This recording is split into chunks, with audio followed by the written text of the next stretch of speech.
તલમાંથી ખડ ઉપડી ગયું અને ઉપરથી પાણી પવાઈ ગયું એટલે કેટલું મસ્ત લાગે છે ખેતર એકદમ લીલુંછમ. આજે મારે સાબુદાણા અને બટેટાના મુરખા બનાવવાના છે, એટલા માટે મમ્મીએ તાલપત્રી ધોઈને સૂકવી દીધી છે.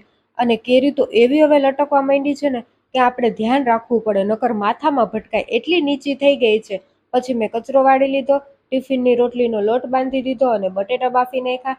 સાબુદાણા પણ કાલ રાત્રે જ પલાળી દીધા હતા, તો એ પણ સરસ પલળી ગયા છે. અને પછી હું નાઈને આવી ત્યાં સુધીમાં મમ્મીએ શાક વઘારી નાખ્યું અને બટેટા ફોલવા બેસી ગયા. હવે મારો વારો છે આ બધાય બટેટાને ખમણવાનો. બટેટા ખમણી લીધા, પછી સાબુદાણા થોડીક વાર ઉકાળી લીધા અને એમાં ખાલી થોડુંક મીઠું ને મરીનો ભૂકો જ નાખ્યો છે. પછી એમાં ખમણેલા બટેટા નાખી દીધા અને બધું મિક્સ કરી દીધું. હજી તો છે ને 8:15 જેવું થાય છે, તો મેં કીધું કે પેલા મુરખા જ બનાવી નાખું તો કેવું રહે.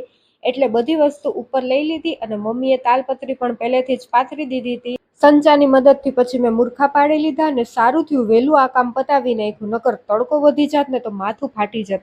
હવે નાસ્તો બાકી છે તો હું ભાખરી બનાવતી ગઈ અને બધાને નાસ્તો કરવા બેસાડી દીધા. પછી હું પણ નાસ્તો કરવા બેસી ગઈ, દહીં ને ભાખરી. મમ્મીએ પહેલા નાસ્તો કરી લીધો છે એટલે એ હવે ટિફિનની રોટલી બનાવે છે. અને વાસણ તો આજે દુનિયાના થયા હતા. આજે આંગણવાડીએથી કામાક્ષી જેમ્સ ને લોલીપોપ લઈ આવી છે. એક જેમ્સ તો એના મને માંડ ખવડાવી અને બીજી જેમ્સ છે ને વિડીયો સારો નથી આવ્યો, પાછો ઉતારવો પડશે એમ કહીને ખાઈ લીધી. બપોર પછી અમે અગાસી ઉપર આવ્યા મુરખા જોવા. હજી બહુ સુકાણા નથી બીજી બાજુ, એટલે બધાને પલટાવી દીધા. હવે કાલે પાછા સુકવવા પડશે. રાત્રે આજે જમવામાં પેટીસ બનાવી છે. આમ બનાવવાની તો કાલે હતી ફરાળમાં, રામનવમી હતી એટલે, પણ કાલે બપોરે ફરાળ કર્યા પછી સૂકી ભાજી ઘણી વધી હતી, એટલે રાત્રે છે ને રાજગરાના લોટની પૂરી બનાવી નાખી હતી સૂકી ભાજી હારે ખાવા માટે. તો હવે આજે પેટીસનો વારો લઈ લીધો છે. ચાલો તો મળીએ નેક્સ્ટ વિડીયોમાં. Jai Siya Ram. Like, share, subscribe.